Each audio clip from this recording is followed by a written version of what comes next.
Good morning and welcome to Different Perspectives. I'm Paul Indiho in Washington.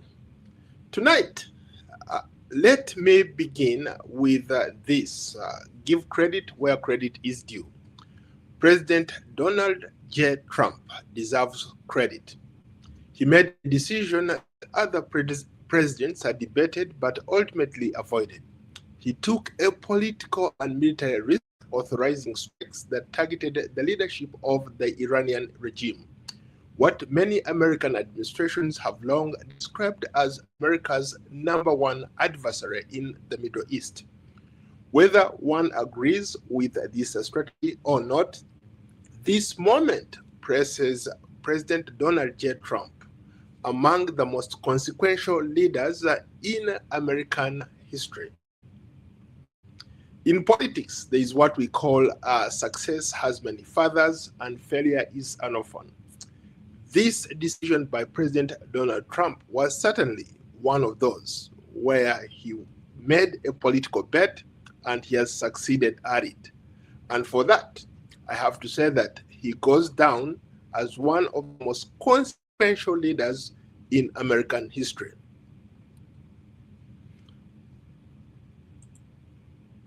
Yes, that's right. He goes down as one of the most consequential American leaders in American history.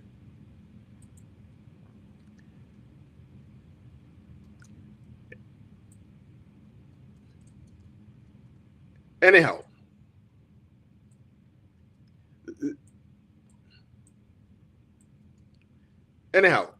this is a news special report on different perspectives. It's February 29th, 2026.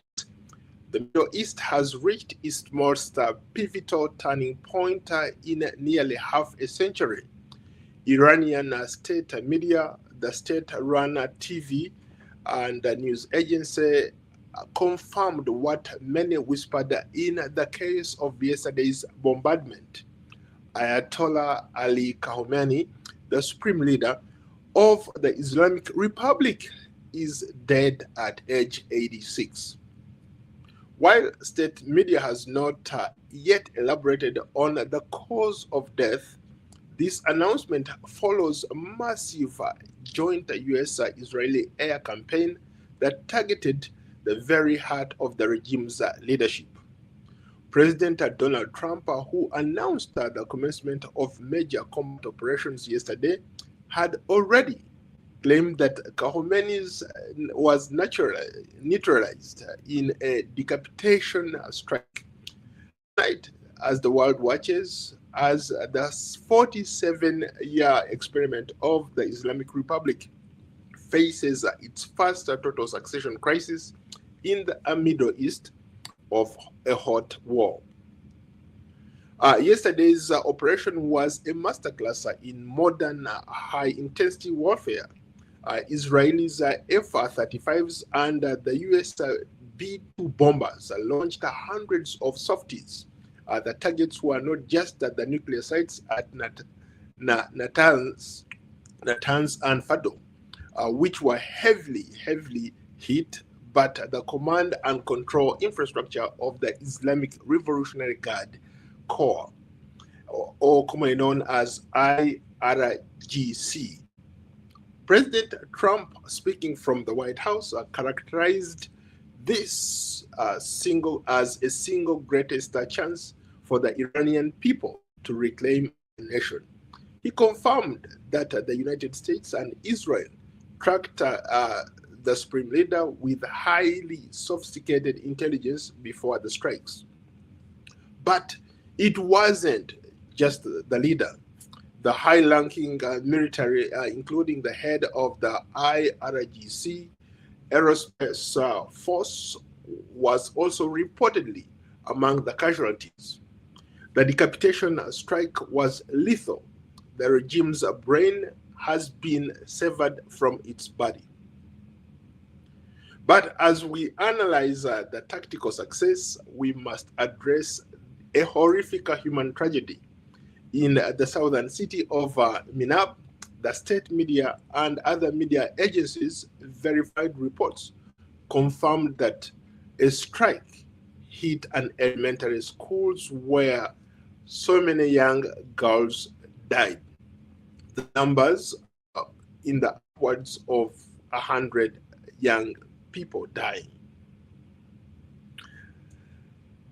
Most of them were younger schoolgirls who were killed. The images of the small white shredded figures being pulled from the rubble of a classroom has sparked international outrage. While the Pentagon maintains that the IRGCs intentionally embedded missile launchers in civilian neighborhoods to use them as human shield, the moral gravity of these deaths cannot be overstated. These girls became the face of collateral damage in a war that they didn't have to die. Even though this war was promised to be surgical, mistakes happen, and this was clearly one of those mistakes. To understand the magnitude of the Supreme Leader's death, we have to look back at 1979, when the Ayatollah was a disciple of Ayatollah Khamenei, the founder of the Islamic Republic. When Khamenei died in 1989, Khamenei took over the mantle as a supreme leader, a position with absolute power over military, the judiciary, and the state.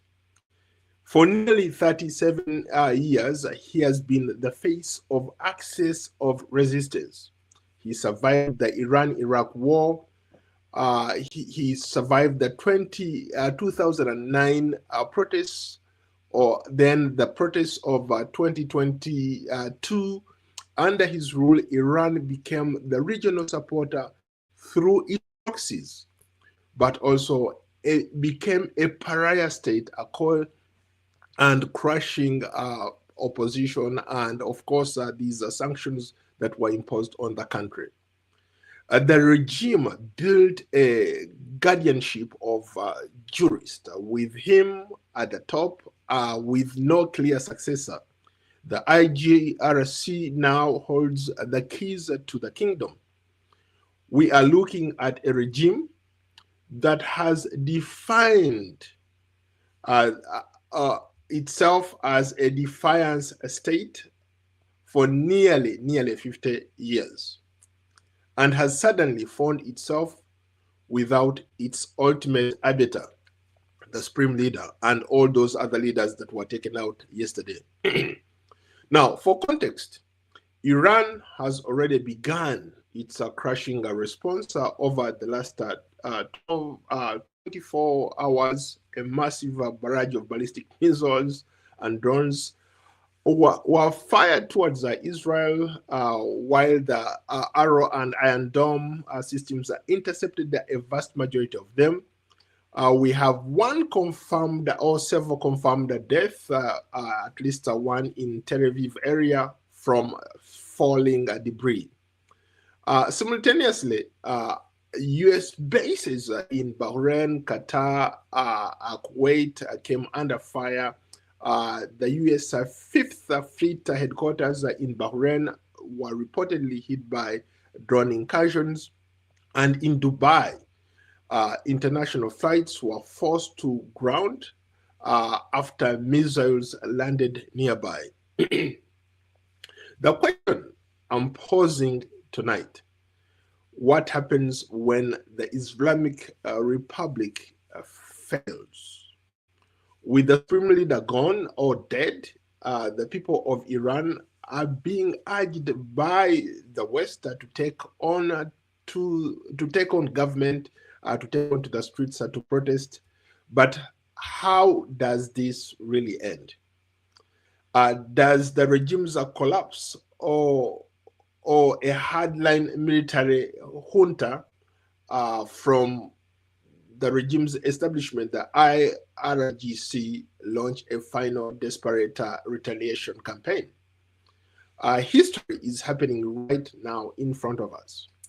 Will this bring down will this bring down the regime for good? Will Iran be brought back to what a lot of people would say normalcy after nearly 50 years of having one leader or having one party at the helm of the country? A lot remains to be seen. Right now, as we speak, I will keep bringing you updates because this is a fluid story. It's still happening in real time. But for sure, what happens Iran going forward remains to be seen, especially with the death of the Ayatollah. A lot can happen. A lot is happening as we speak. Bombs are still flying off. This could be an escalation of some sort. I don't think the United States and Israel are just going to go in and just get out. This might be a long, protracted war that lasts for months, if not months. It could take on years for it to end. We've seen examples of that. We saw that in Afghanistan. We saw that in Iraq. And we've seen also like in Libya. Maybe for context, you saw like Libya, the leader had also been there for over 40 years. And so what happened to this day, they don't have anything that resembles a democracy. So what we are seeing in Iraq, yes, it's good that the leaders, if you're looking at it from the Western perspective, the leaders of the regime are gone or dead. But what happens after the regime falls? We'll continue to monitor developments as they unfold for ongoing coverage and in-depth analysis. Stay with us right here at Ndiho Media, across our YouTube, Instagram, X, LinkedIn, Facebook, Threads, Blue Sky platforms. I am Paul Ndiho, and of course, this is different perspectives. And for those, if you appreciate independent journalism or conversations like this, where sometimes we give you analysis, we give you opinions, please support our work. Feel free to send us your donation via PayPal, Cash App, Zelle, or subscribe to our social media platforms and become a paid premium member to access all the content that we produce. Your donation can help us research, stream this show live, produce and bring you voices from across Africa and the diaspora. And right now we are looking at the world. So these are things that we can certainly bring you. Please remember to follow, share, and subscribe to us on YouTube, X, Facebook, Instagram, TikTok, LinkedIn, Spotify, and you can watch the whole episode on Substack. Again, I'm Paul Ndiho. This is Different Perspectives. Thank you so much for watching and for accepting me to be part of your highlights. Thank you.